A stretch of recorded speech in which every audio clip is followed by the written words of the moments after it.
So yesterday morning in this spot we had a Merlot over puncher. This morning in this spot Andrew's just found 20 quid on the floor, so someone must have dropped it yesterday, so it's a better day already.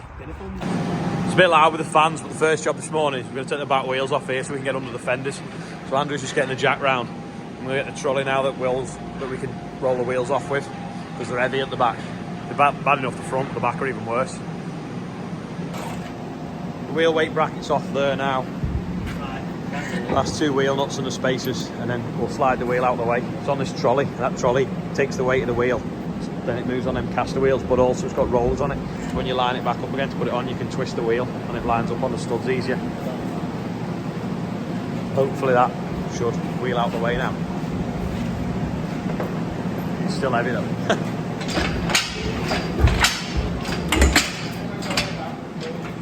I want to go up a little bit on the wheel.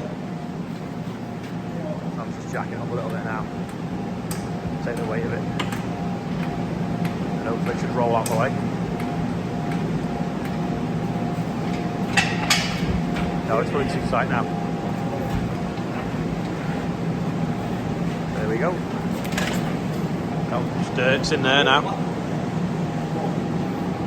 Oh, Jackie!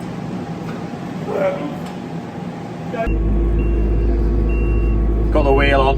Just going to take it round now for the jet wash it off. This is the back wheel obviously, and then it needs masking off ready for painting, but I think we're going to finish the black first and then we'll paint these probably tomorrow.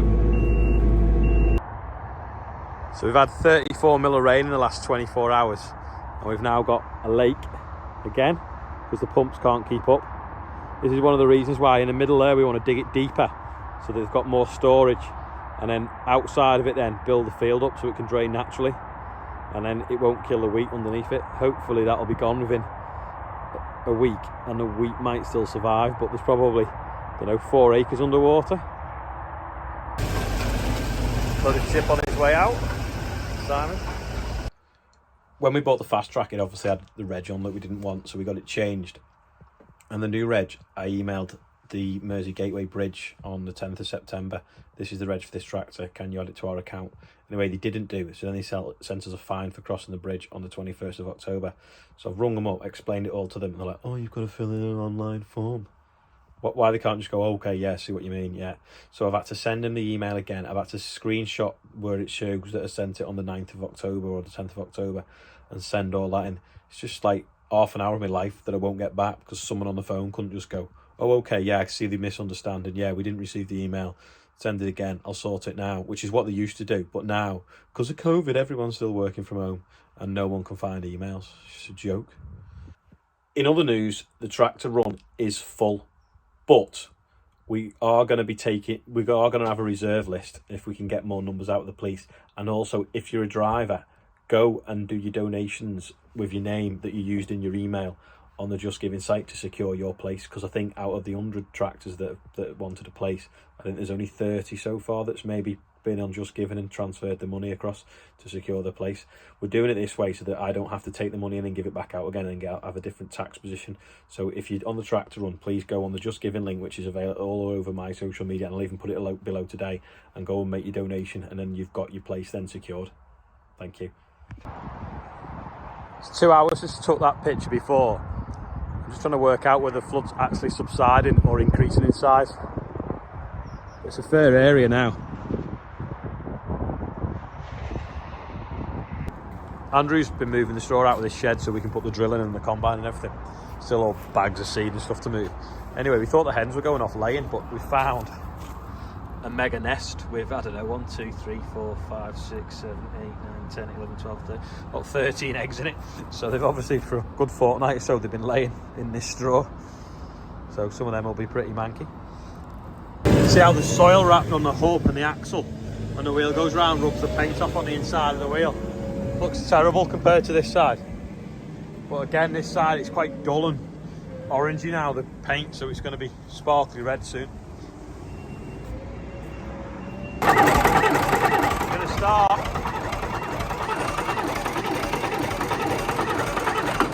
Give it some revs, I think. It's got hand throttle on it, I think.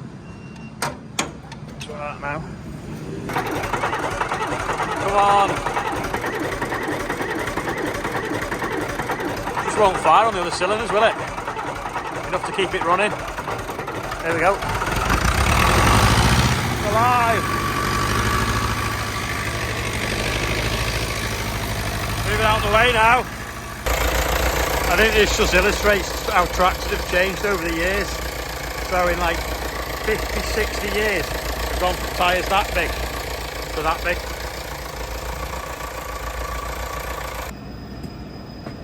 Dad's picked this actuator up now for on this step grate. So I'm going to take it apart, put that on, then get inside as well first and clean out, just make sure everything's okay inside. So I turned the boiler off before. The temperature in the water now has dropped to 39 degrees, so hopefully it should be quite cool inside there for getting in and checking that everything's okay. First thing is though, is put the chimney fan in manual and create a bit of a draft. So if there's any dust in there, it sucks it out and vents it, and it means that I can breathe and it won't end up in a fog of dust. So I'm just going to put that into manual now and remember how to do it. That one there, and just dial up the frequency so that it starts to spin slowly, and then I'll put the ash augers running and rake the ash out into the auger, and then that'll take that out my way as well. So we've got them augers running in the bottom now, as you can see. So I'm going to just flick this ash forwards. You've still got some glowing stuff at the front there, so I just want to get to this back bit and check underneath there, check it's all okay. Raking the ash now down off what we call the step grate, which is them bars along here, so that I can get inside, lift them up and check for debris underneath, like soil and sand and stuff, because that could have caused the motor to burn out as it compacts it in. So I'll just flick all the ash into this bottom hole, and then that auger will carry it out for us. There it focuses. Just blew this all down now with the leaf blower so I can see what I'm doing when I get in, and I've uncovered the first 3 rows of slats so I can lift them out and check underneath them. So I'll get a mask now and go inside. Still looks a bit hot at the front though. Before I climb in the boiler and get covered in dust, I've just had to do a short little video because my sister's going into schools tomorrow to talk about careers in agriculture for the children there. So a couple of people have sent her videos to play to the children there. So a guy who's a mechanic, the agronomist, and someone on a livestock farm as well. Anyway, I've just done like a 2 or 3 minute video, so if I've got time I might show you at the end of today, but I thought I'd better do it before I look like the coal man. So I've just going to put my mask on now and get in the boiler. Right, I'm going in. There's no video tonight. I didn't make it out.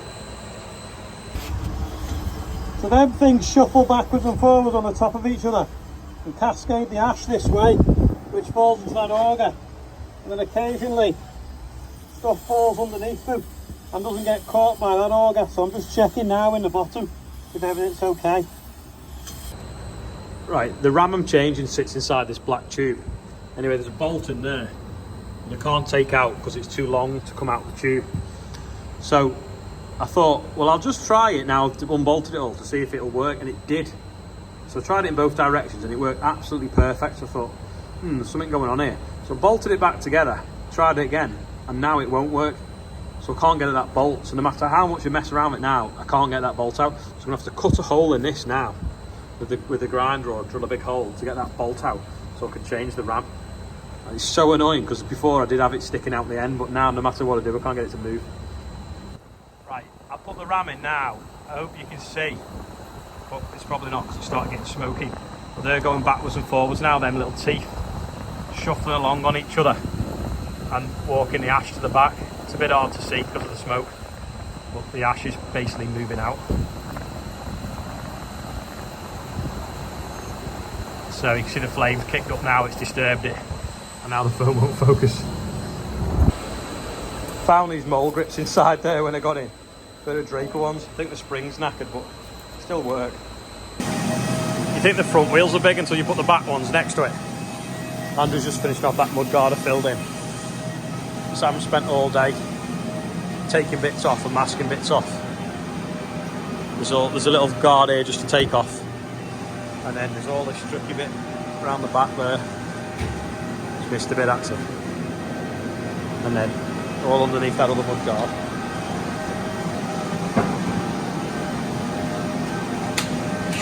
Underneath here, it's got to be masked off. Really, you could put like underbody seal on here, but it'll hot wash off, won't it? If you put Schultz on or whatever it's called, or wax oil. Is it wax oil?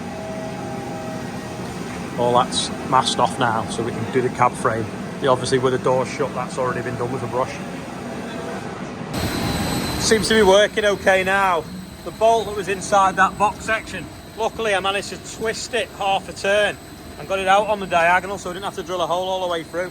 I started drilling the hole and realised I could get it. So that's on. The sensors are on that tell it how far backwards and forwards to go.